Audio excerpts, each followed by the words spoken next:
1978, Carlos Rangel fue entrevistado para el proyecto Archivo Palabra de la Biblioteca del Congreso de los Estados Unidos. Hasta ahora, esta grabación no se había difundido ampliamente. Es un gran gusto tenerlo aquí esta tarde, el 24 de marzo de 1978, al señor Carlos Rangel, escritor venezolano, que acaba de escribir un libro que se llama Del buen salvaje al buen revolucionario. Mucho gusto de tenerlo aquí. Mucho gusto, senador. El libro que usted ha escrito acaba de ser traducido al inglés, ¿no es verdad? Pero ya lleva 2 años de estar circulando en castellano y también en francés. ¿Podría decirme qué reacción ha tenido el libro a través del mundo? Sí, en efecto, usted al comenzar dijo que yo acababa de escribir este libro. En realidad lo escribí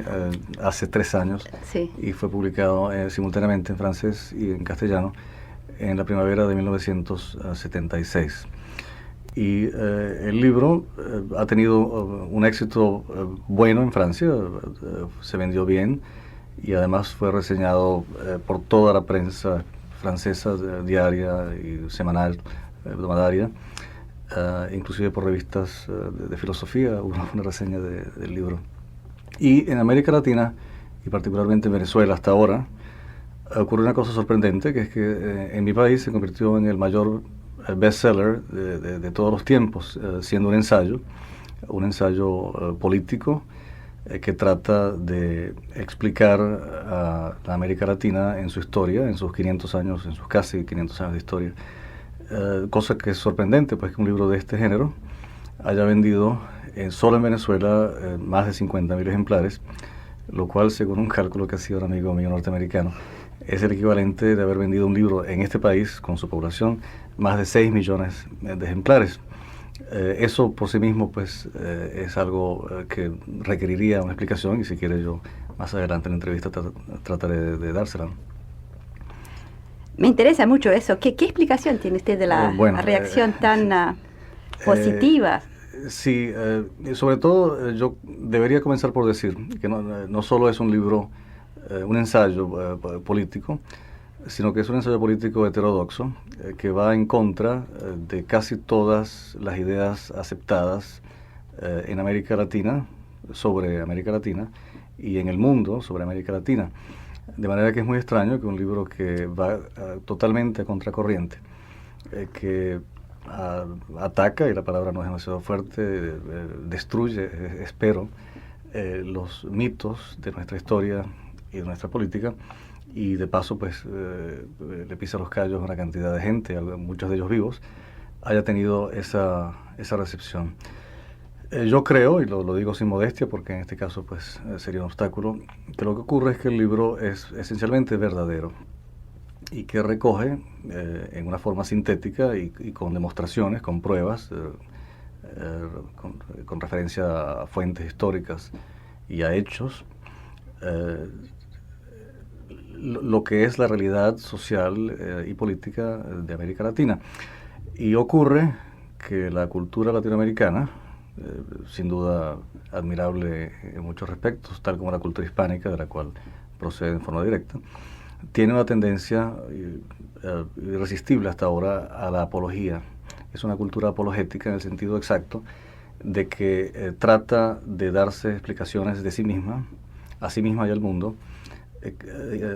inexactas y básicamente, desde luego, tendientes a aparecer a América Latina como superior a lo que en realidad es, mejor de lo que en realidad es, sobre todo más humana de lo que en realidad es. Porque en estas explicaciones el relativo fracaso económico y político de nuestros pueblos, que no se puede ignorar, sin embargo, se apareja con un supuesto éxito humanístico y espiritual, de manera que, por ejemplo, en el Ariel de José Enrique Rodó, que es un libro al cual yo me refiero muy críticamente, se adelanta la tesis de que si bien los Estados Unidos concretamente, pues ni siquiera en forma oblicua, son un ejemplo de éxito material, son en cambio un país vulgar, con muy poco valor humanístico y espiritual, mientras que nosotros podremos ser atrasados en lo material, pero somos espiritualmente superiores. Ese arielismo está presente en la mayor parte de la historiografía latinoamericana, y está presente, paradójicamente, puesto que Rodó era un escritor de derecha, un conservador, está presente también en las tesis de la izquierda actual, que también son apologéticas, que son arielistas, en el sentido exacto de la palabra, porque pretenden que América Latina, si no ha tenido el éxito histórico que merece, no es por ninguna culpa suya, sino porque su destino histórico ha sido frustrado por los Estados Unidos. Que es solo la acción de los Estados Unidos, un factor externo a nuestra manera de ser, lo que ha impedido que América Latina demuestre toda su valía, la cual supuestamente es insuperable, porque dentro de la aventura que ha sido el descubrimiento, la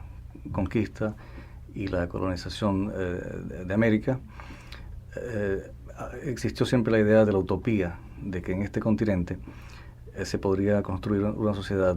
mejor, más justa, más humana y tal vez hasta perfecta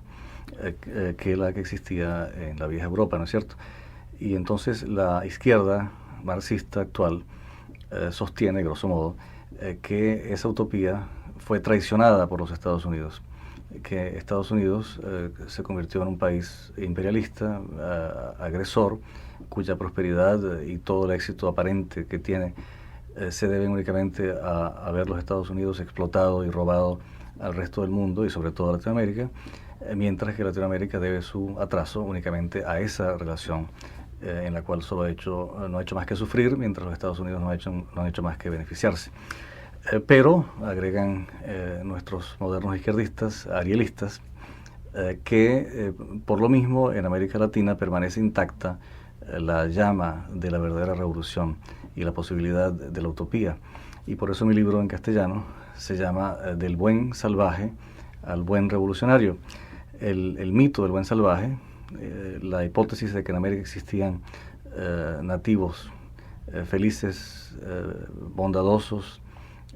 dentro de una sociedad prácticamente perfecta que fue destruida por los europeos, es un mito americano, porque en América los europeos creyeron encontrar buenos salvajes. Esto corresponde, por cierto, a un mito muy anterior, el mito del paraíso perdido, de la caída del hombre, ¿no es cierto?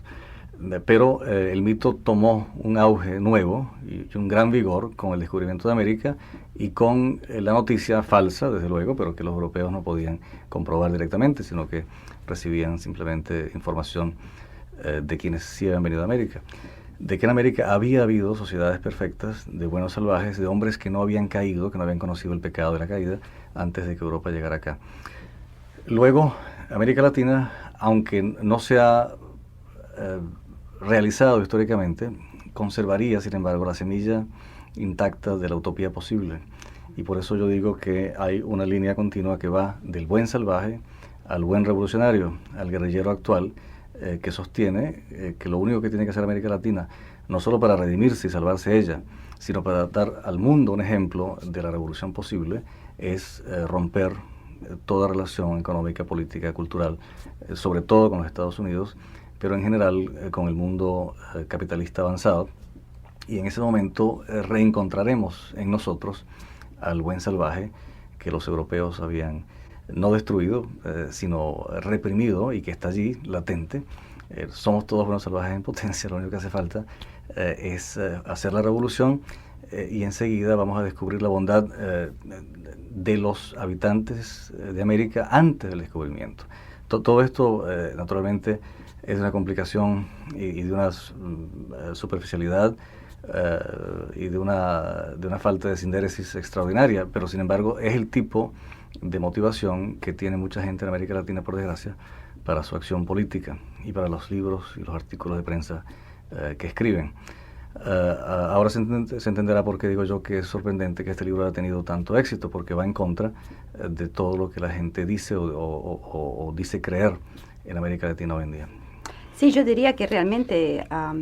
usted ha dicho muchas cosas que no están de moda o fashionable, ¿no? Así que había que también tener valentía para decir todo eso.